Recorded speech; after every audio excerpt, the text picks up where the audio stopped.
Yan, good evening po sa inyong lahat, no? So, welcome dito sa bago nating series. So, matagal akong nawala. So, first time ulit ako mag-upload ng mga ganitong tutorial. And yes, ito po ay isang series or journey series yung i-create natin ngayon. Okay? So, tama po yung pagkakabasa ninyo.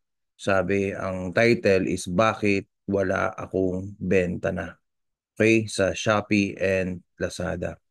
So kung pareho tayo ng tanong, yes, so tama po ito. This is a perfect timing kasi makakatulong po sa inyo yung serye na ito. So ang main goal ho natin dito is paano natin bubuhayin yung shop natin na wala ng benta at paano natin maibabalik yung benta. So we're gonna start from the scratch. Actually ako hindi ko din alam kung magwo-work lahat ng gagawin ko.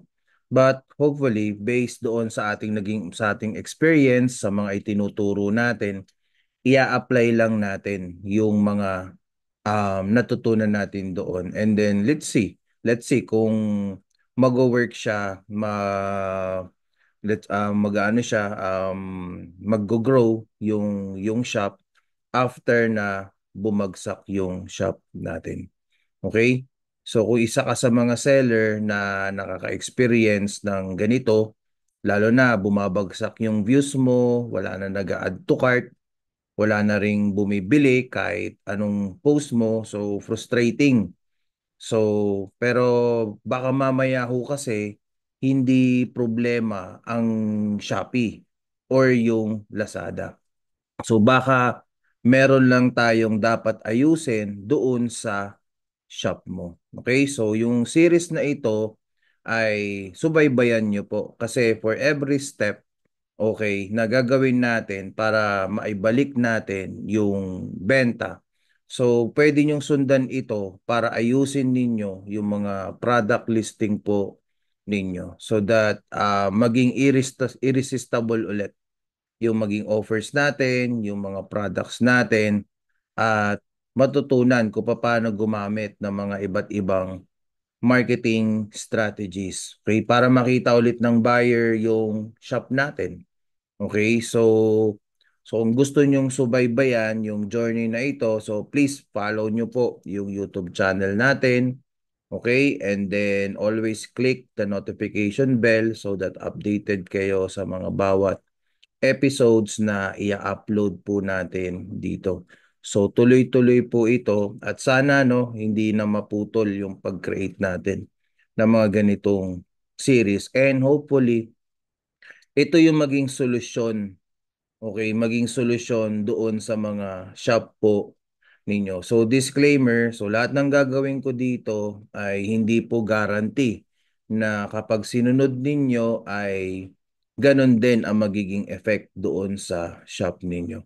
But anyway, since we are both in this platform, so lahat ng gagawin ko ay ginagamit din po sa platform. So what I'm trying to show here is that may chance po ang shop natin. Okay, lahat ng shop may chance na mag-grow, lahat ng shop may chance na bumalik yung benta or lahat ng shop ay may chance na magkaroon ng pagsabog ng benta. So, sa series na rin ito, okay, mag-a-analyze tayo ng shop, hanapin. Ito, this is the first series that we're gonna do, yung itong episode na ito. So, una, i-analyze natin. So, kung ano ba yung mga mali? Ano yung mali or we're gonna start with the data. So, ang mga galaw natin will be data-driven. So, magbabasa tayo ng business insights of the platform and then the business advisor for Lazada. So, yun yung gagawin po natin. So, as an example, okay, so baka sabihin ninyo, um, may- ah, joke-joke lang yung shop, no? So, meron tayong sample shop dito na, what do you call this? Walang benta. Okay? So, open ako. So, eto siya. So, ito yung shop. May benta pero hindi na siya tulad nung noon na grabe, nagwa 100 ito, nagto 200, pagdating sa mga big campaigns, umaabot to ng 700, nagta-1,000 pa before, pero ngayon, eto na po siya ngayon. Okay, so just to prove na hindi siya kwento, so eto naman po yung history ng mga sales nila before. So ayan, 8,000, 4,000, 2,000. So after a year na sumabog siya ay medyo napabayaan ho yung shop na ito. Then price were competitive before, and then nag-try tayo mag-tweak, but the problem is hindi kami makapag-focus ng time sa kanya para i-optimize since we're busy with the other store. But ngayon, I'm decided na actually hindi ko siya ginalaw kasi matagal ko na talagang plano na gawing isang series itong gagawin ko so that I can share to everyone kung tumatalab ba talaga yung mga itinuturo natin sa mga kapatid nating sellers. So, it's either I fail or succeed dito. So, basta ang mahalaga, we're not gonna quit. So, gagawin natin lahat ng paraan para maibalik yung sigla ng shop na ito. So, this is a 7 years old. This is a 4-year-old shop. 4-year-old shop po ito. And then, history nito is, dati na po ito naging top-selling shop, but napabayaan po siya. Actually, yung nagkaroon siya ng 7 orders, ano na po yan, what they call this, nag-grow na po siya. Okay? After some of the additional tweaks na ginawa ko sa shop na ito. But ayoko munang ibuhos lahat because sabi ko nga, gagawan ko ito ng content series para meron tayong aabangan sa shop natin.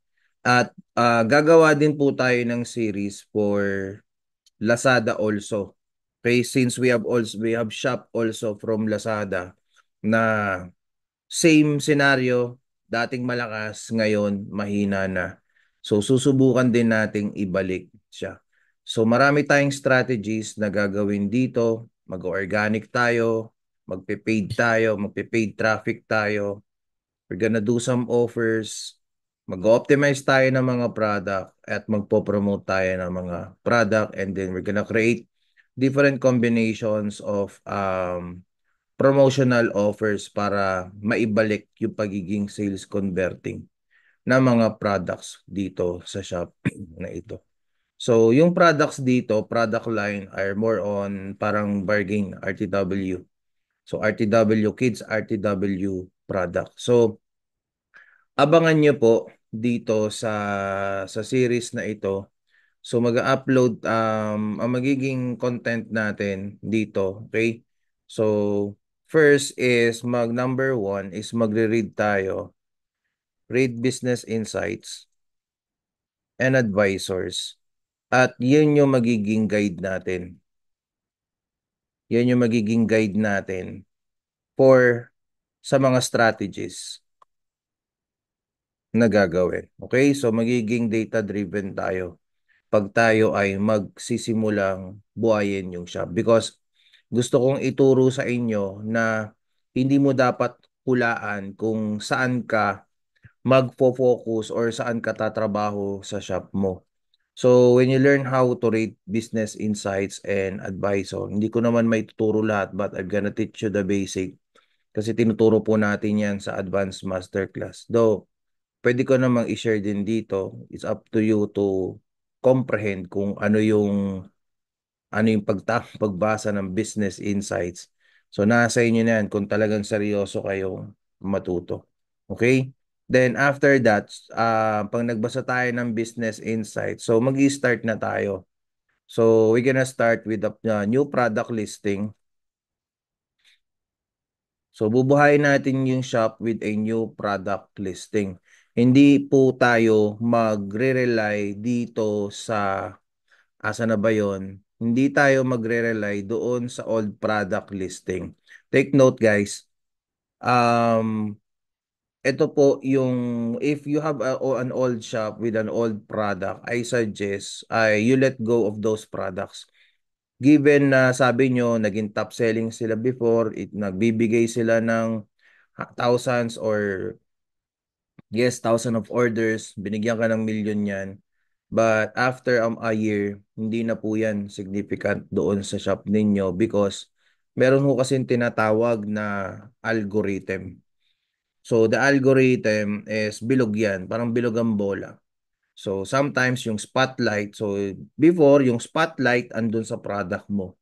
But there will come a time mawawala na yung spotlight dyan. So lilipat yan sa ibang produkto.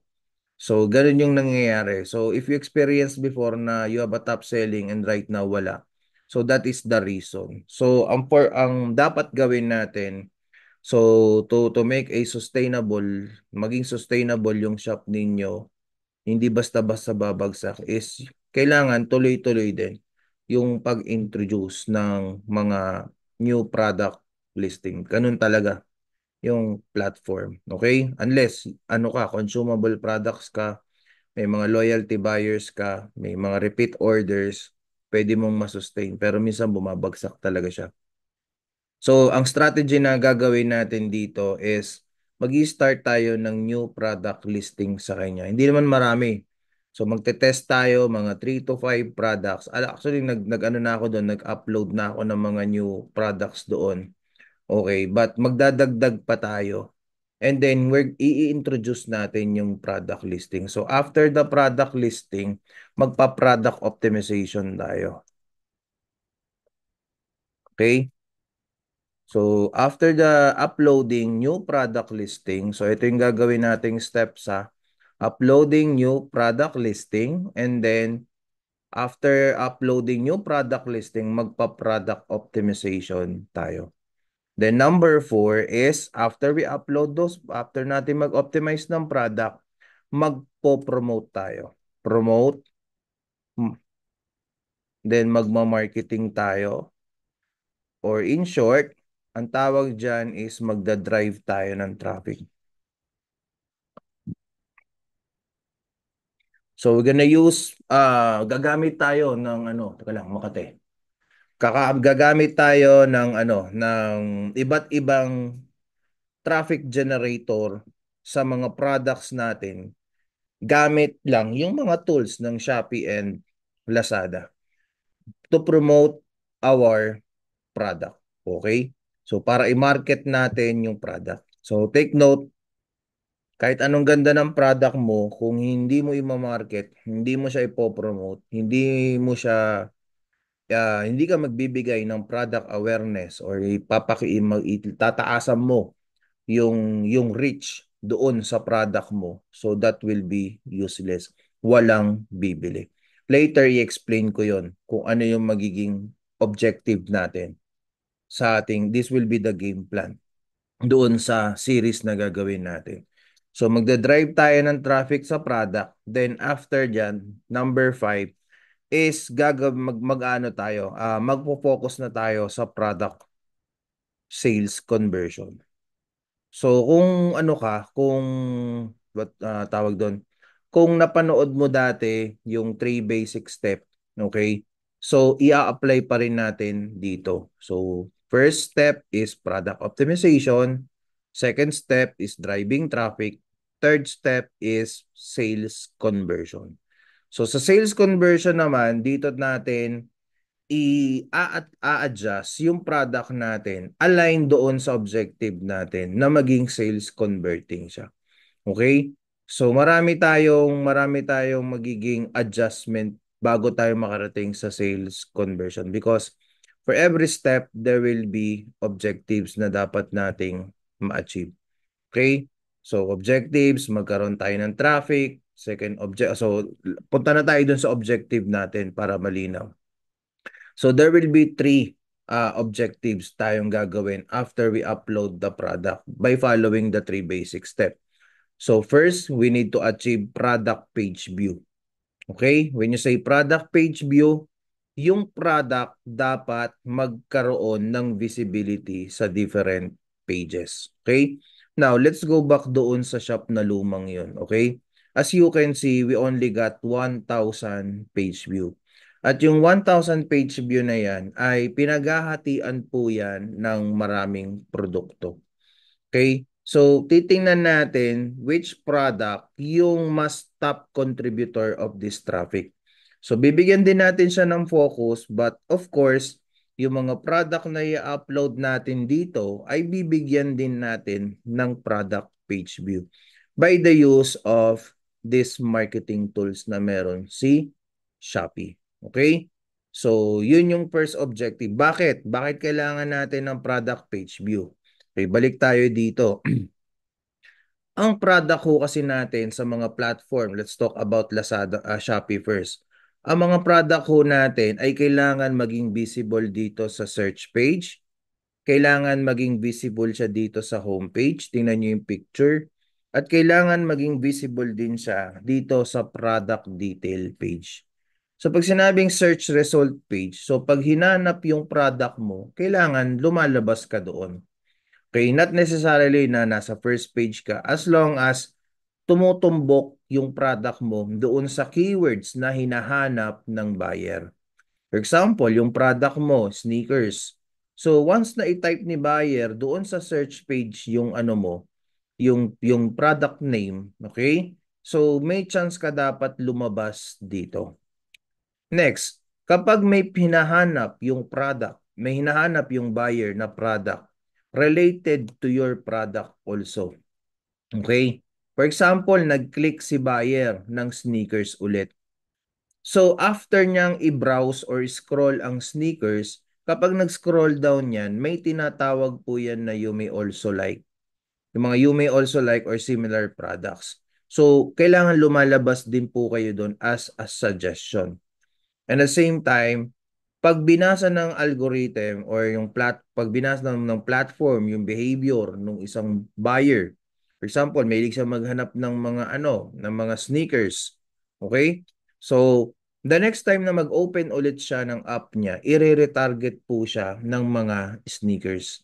So, kailangan ma-recognize ka ng platform also that you are selling sneakers so that you will be recommended also sa daily discovers as product retargeting doon kay buyer. Okay? Then, ayun, sa product detail page, ito po yun, yung you may also like. So, ano pa yung mga possible sources of page view that we can get? Pwede tayong gumawa ng product video content. So, from the product video content, tama, product video content, we're gonna create video showcasing our product. And then, itatag natin yung mga products natin. So, pag may makakita ng video, so may chance na ma-showcase yung mga featured products natin doon sa contents na ginagawa natin. So, sa Shopee din po yan gagawin. Shopee and Lazada. Next. So, another traffic generation na pwede natin gawin is magla-live selling. So, hindi ako live seller, pero susubukan natin, no? Susubukan natin. So, isa din itong magiging challenge sa akin. So, susubukan kong mag-live selling at tingnan natin kung makakabenta tayo with the use of live selling. But if not, it's okay at least nakapag-introduce tayo ng product. So mapapasubo tayo niyan, marami tayong gagawin. So isa pa sa mga gagawin natin sa product page view is papasok din tayo sa sa paid ads. So asan na ba 'yan? So papasok tayo sa paid ads natin. So gagawa tayo, magse-set up tayo ng mga ads. Okay? Lazada ads and Shopee ads. So but magpo-focus ako doon sa manual ads po. Okay? Because meron ako ipapakita doon. So meron ako ipapakita doon. So let's talk about ads.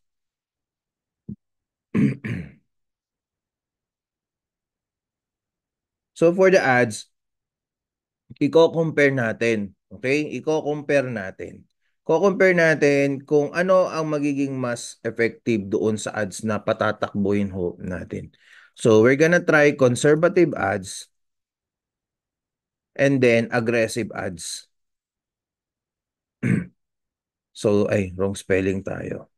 So, dalawa yung ko-compare natin. Which one is more effective? Conservative ads or aggressive ads? And i-compare din natin kung i-compare din natin kung ano ba ang mas effective? Is it paid ads, paid traffic? Okay, balik na po tayo sa number 7. Ko-compare natin ang organic traffic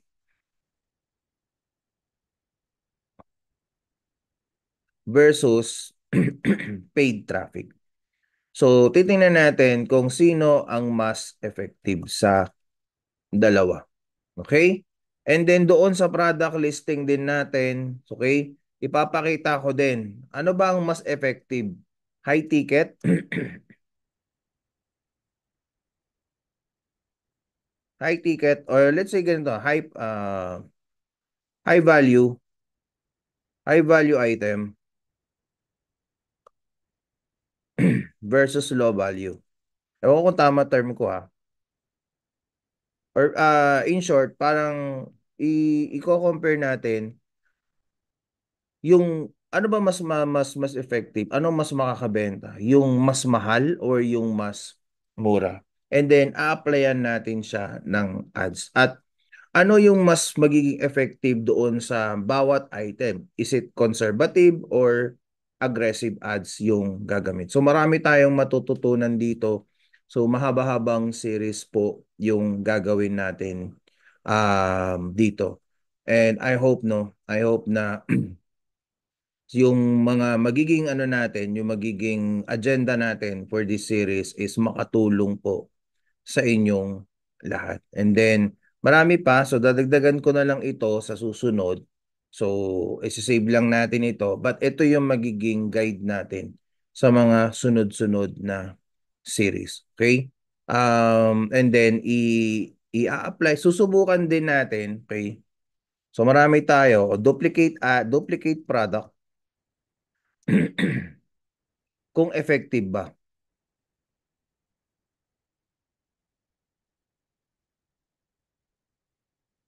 Mag-duplicate or re-upload.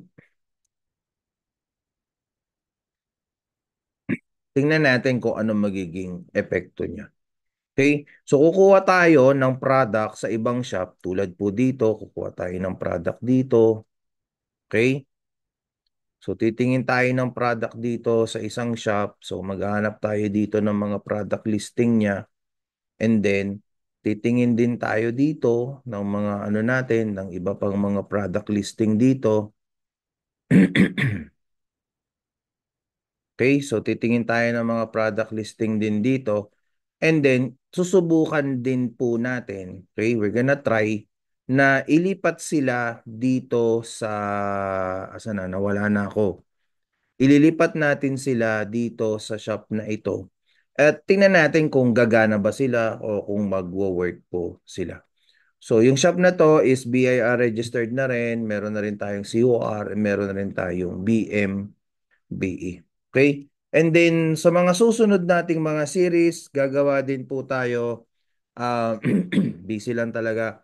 So, abangan nyo, singilin nyo sa akin itong mga series na ito. So, maglalabas din tayo ng how to sell on Shopee, Lazada. Start tayo from zero. So, ibig sabihin, new shop. Okay, bagong shop yung itatayo natin. So wala pang metrics. So but right now, I know for sure may mga existing shop na kayo habang nanonood dito or meron na kayo nasimulan.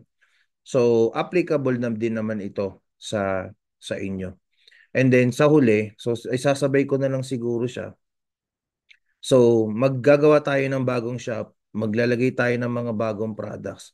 Okay, for FYI no, hindi po ako drop shipping. Okay, hindi po ako gagamit ng dropshipping company. So, gagamit tayo ng sarili naming products. And then, ipapakita ko din sa inyo na kung paano siya tinahi, kasi may tahian po kami, ima-manufacture natin yan, ipo-production natin yan. So, makikita nyo rin yung aking tahian, makikita nyo rin yung aking munting warehouse. yung packing namin. So, sa mga ano na yon, sa mga susunod na yan na mga series natin. Okay? So, from from raw product up to pagma-market natin ng product hanggang sa makabenta, doon tayo tatahak. So, ngayon, okay, since day one pa lang naman tayo ngayon, balikan natin yung shop na ito. So, i-analyze muna kasi sabi, unang objective is read business insights. Okay?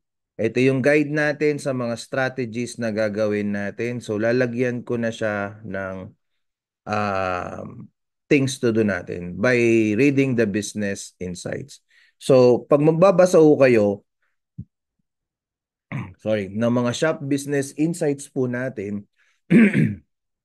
punta ho kayo sa ano dito sa homepage ng Seller Center natin.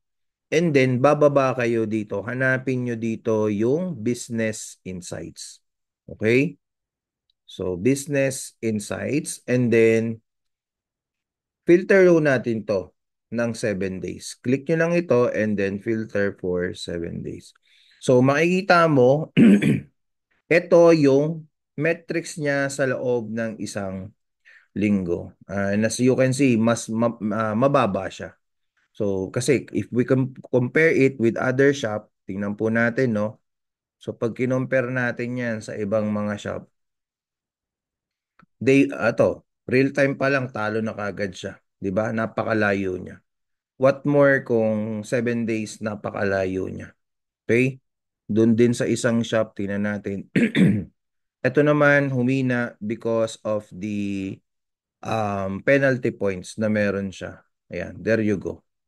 So may penalty point siya. So nag-drop talaga. So isa yan sa mga pag-uusapan din natin.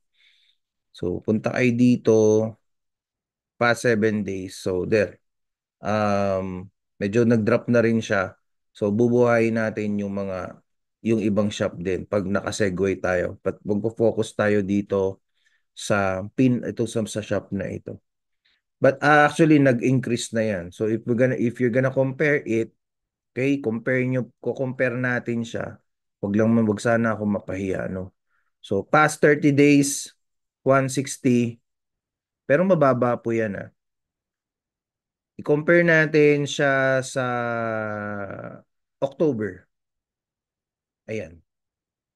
62 nung October. Nung November, 153. Okay? December, 9 pa lang. September, 58. So, humahina na talaga siya. So, ang gagawin natin is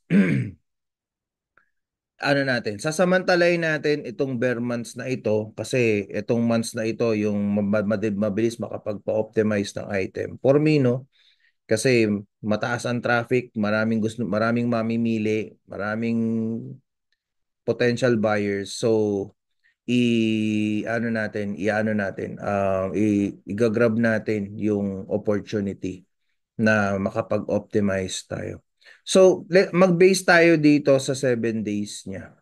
So, ang una nyo dapat i-identify dito sa business insights nyo is your product page view. Gaano ba kataas yung page view mo na nakukuha sa isang linggo? Okay? So, if you compare this one, yung 6.5 page view dito sa isang shop, tingnan nyo po, napakalayo. Ito po, nagge-generate ng 98,000 page view. Ano ibig sabihin nun? 98,000 times po siya na lumalabas sa mga different pages. It's a combination na, whether it is on the search page, home page, product detail page, sa mga affiliates na nagko-content ng mga products natin, mga nagla-live selling ng product natin, coming from alam ko hindi counted ng ads dito. So, it is more on organic traffic. So, pag i-compare mo, ito yung target natin. Makuha natin or mas higher pa dito. Okay? Kasi ito medyo mababa pa rin ito. So, ayan. So, idodoblehin natin, titriplahin natin. Hindi, times 10 pala dapat ito or times 20 yung makuha natin sa kanya. At sana makuha natin siya. So first is page view. So sulat natin dito.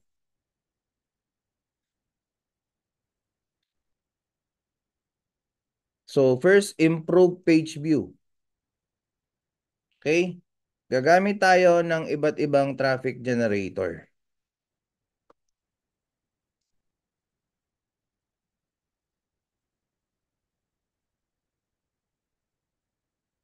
Yan. Then next, so bagsak ang page view, so i-improve natin yan, yung page view na yan. And pag-usapan natin yung visitor niya. So out of 6,500, 2,900 yung nakuha natin or na-capture nating visitor. So pag kinompute natin, yung click-through rate natin na tinatawag, click-through rate po tawag doon. So 6,500, 2,930 divided by 6,500. So lumalabas, may 45% tayo doon sa click-through rate niya.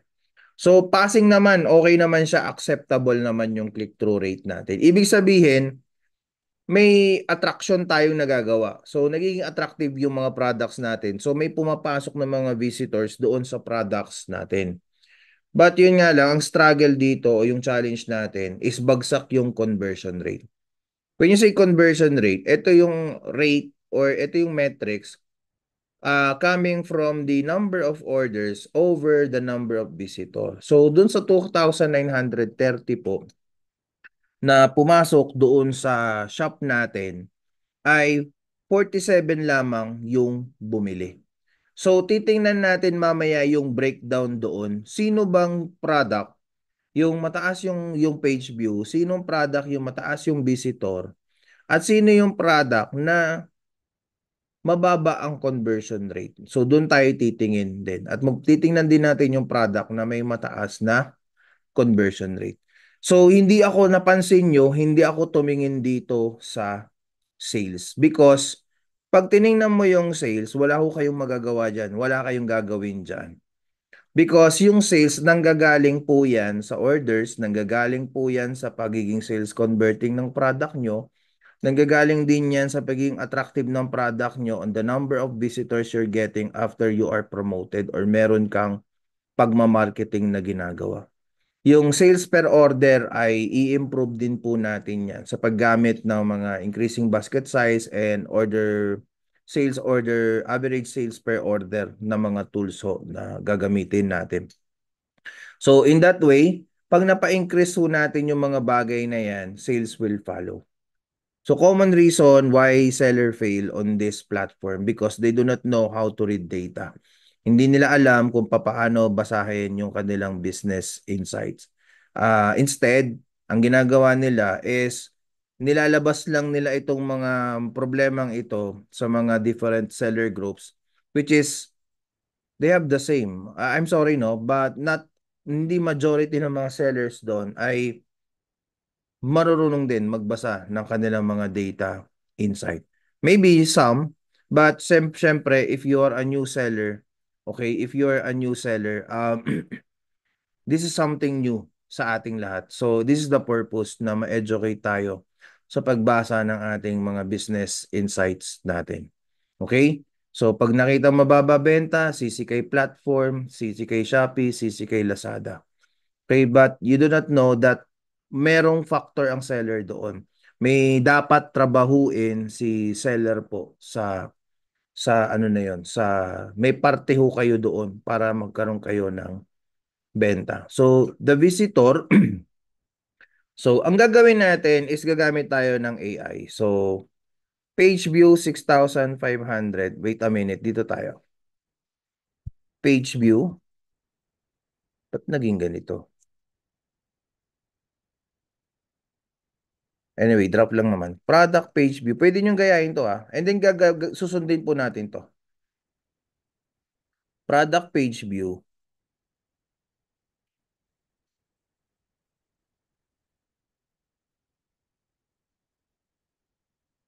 6,505. Okay. Product visitor. 2,930. Okay. Conversion rate,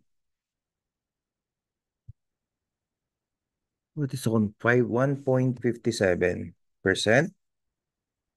So, tinan nyo yung gagawin ko po ah. Orders is 47. Sales, 10,680.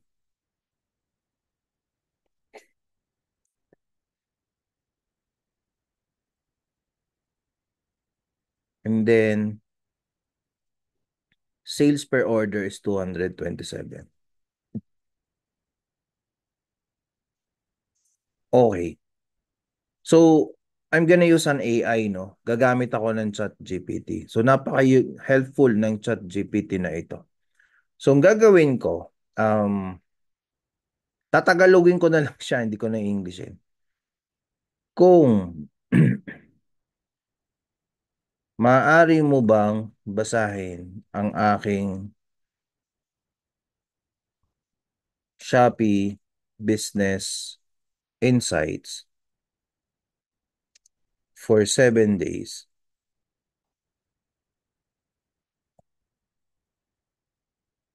at bigyan mo ako ng advice o kahit anong strategies upang aking ma-improve ang shop ko.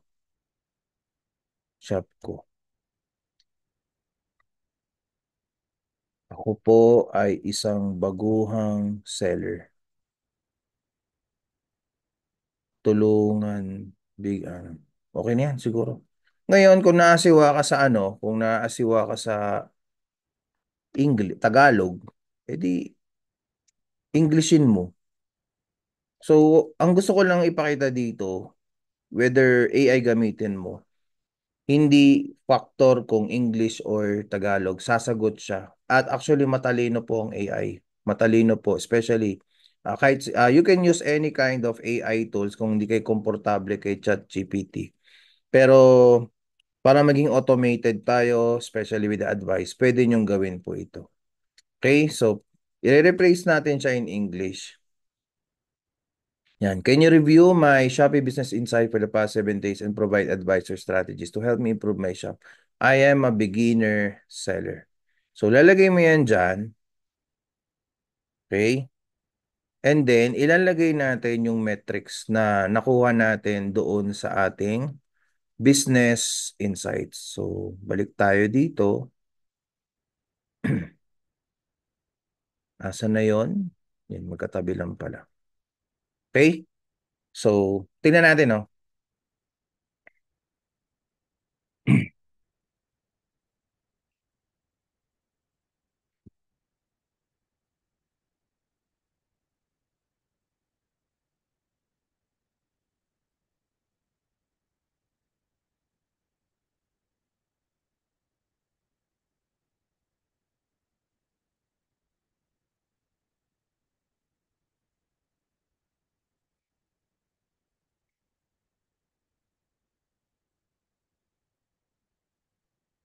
Okay, tingnan natin, no? So, your insights show promising activity for a beginner seller. Mali yata yung prompt ko. Here's a breakdown of the metrics and strategies to improve. So, page view is 6.5 versus visitor 2.9. So, it suggests that your visitors are viewing multiple products per session. So, your product range or description may be intriguing, which is good. So, sabi nga, so base nga sa assumption ko, no, okay yung click-through rate niya around 45%. So, ibig sabihin, out of 6.5, 2.9 yung pumasok. But, yun nga, sa conversion rate, acceptable typically sa e-commerce is 2 to 3%, which is true. Okay?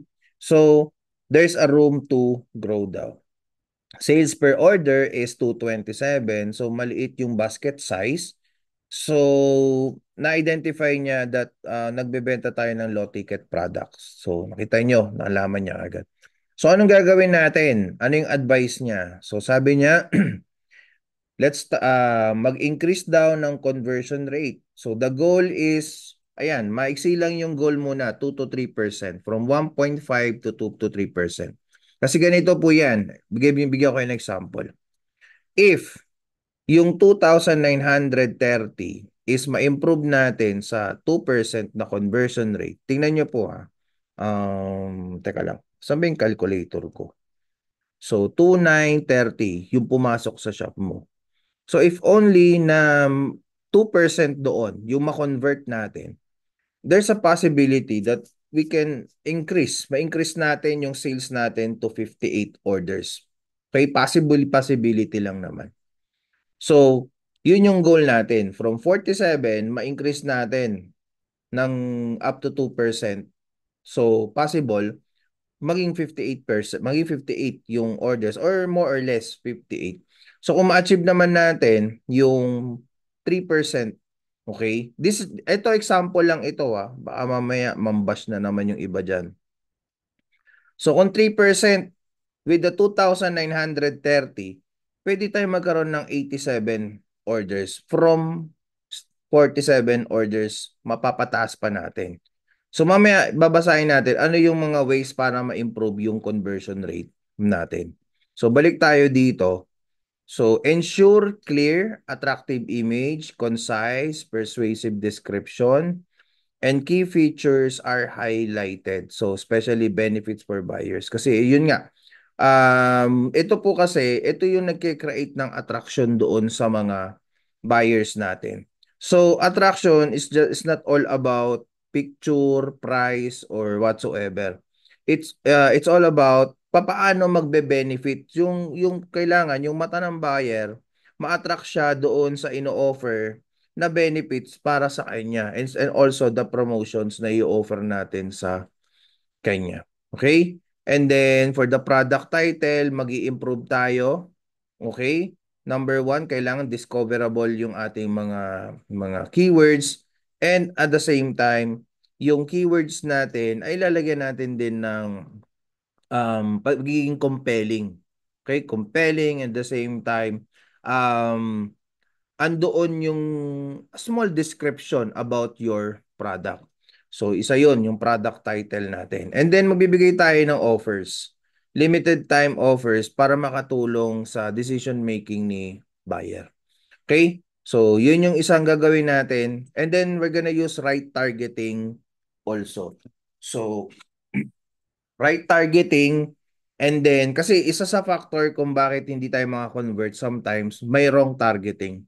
At actually, yung product title, that's part of the targeting also. Because kapag ano man nilalagay mo sa product title mo, yun yung nagiging basis ng platform kung paano kanya i-recommend. Okay? So, importante ho ang product title. Nire-research yan, inaaral po yung product title. Then, going down, bilisan ko na. Okay? Bilisan na natin. So, bibuboost natin yung average order value from 227 up to mas mataas dyan. So, ano sabi niya? Bundling and upselling. So, mag-offer tayo ng bundles, okay, or other recommend related products so that we can increase. Okay? Ma-increase natin yung sales order value. So, tingnan niyo pong magiging effect niyan. So, if ever ma-require natin si buyer na i-increase niya yung order niya from 227 to 300 pesos, balik po tayo dito, no? So, ito yung probability niyan. So, 227, ayan po. So, kung calculator tayo. 227 times, ilan yung orders kanina? 47, okay? So, times 47.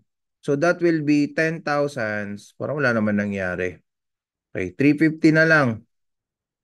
Kasi meron siyang canceled order. So, 350 times 47. So, ayan, maaari nating ma-increase yung sales from 10,680 to 16,450. Kung mare-require natin si buyer sa 300, tingnan nga natin. So, probably ma-increase natin yung sales from 10,000 to 14,100 with the use of these offers, yung mga upselling and bundling na tinatawag, free shipping also, so that we can encourage your customer to buy more Okay, makapag-offer ng free shipping. So, para ma-avail ni buyer yung ino-offer na free shipping, so ang gagawin niya is i-fulfill niya yung requirement. So, magdadagdag siya ng order doon sa shop natin. For the traffic naman, okay, gagamit tayo ng Shopee Ads. So, po-promote tayo ng mga bestseller and new products. But for me, no, I'm gonna focus on the new products, not on the bestseller anymore. So, explain ko sa mga susunod na series kung bakit. Social media marketing, medyo mahina tayo dyan. So, titingnan natin, no? Titingnan natin kung saan tayo magiging effective tayo doon. So, we're gonna build reviews for that product. And then, yun, respond promptly to increase review. Ayan. So, ito siguro okay naman yung suggestion niya. So, dito tayo magpo-focus. Siguro magtatanong na lang ulit ako sa kanya sa susunod. But, let's see kung magiging effective itong tinuturo niya. And then, sa mga susunod ay titingnan natin yung magiging metrics niya. So, ilalagay ko na to dito para ma-save natin yung guide na ito. So, there you go. So, ito yung susundan po natin doon sa guide na yun. Okay? So, ngayon wala pa ho tayong gagawin. So, I think I'm gonna end muna ako sa session na ito. So, ito yung magiging ano natin, ito yung magiging game plan natin. Okay, with the use of the AI na ginamit natin. Ngayon, if you're not comfortable with the AI, okay, balikan nyo lang yung sinabi ko paano ko inanalyze yung business insights or sundan nyo na lang kung ano yung gagawin ko dito sa mga series na ito. At try nyo lang po, wala namang masama kung susundin ninyo. Okay, I know magkakaiba tayo ng product, I know magkakaiba tayo ng price, yun yung magiging argument nyo dito sa i-upload natin dito. Sabihin mo, ikaw kasi nakabenta ka kasi ganito presyo mo, ganyan ang item mo. So hahanapan mo talaga yan ng rason para lumabas na hindi mo kasalanan kung bakit hindi ka nakakabenta. So I suggest no, wala namang mawawala kung aaralin mo, susundin mo, okay? Wala namang masama kung tatanggap ka ng challenge ng ganito. Okay, ang intention lang po natin ay makatulong sa mga ano, sa mga kapatid nating sellers, okay? So, again dito sa series na ito, medyo magiging informal yung mga magiging mga strategies natin. Okay? Kasi doon po sa aking masterclass, andun yung pinaka-formal, straight to the point, and at the same time, step by step talaga siya, detail to detail.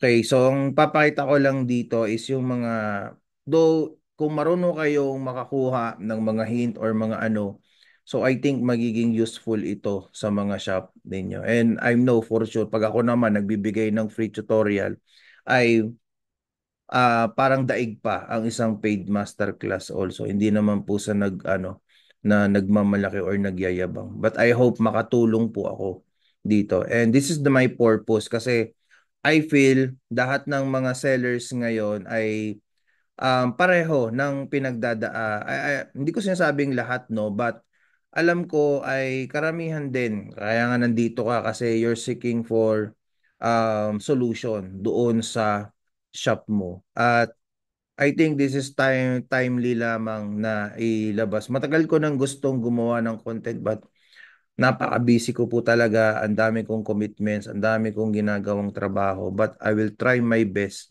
na makapagbigay ulit ako ng mga free value content sa mga kapatid nating sellers. Okay? So, hanggang dito lang muna. I'm gonna stop on this first episode na meron tayo.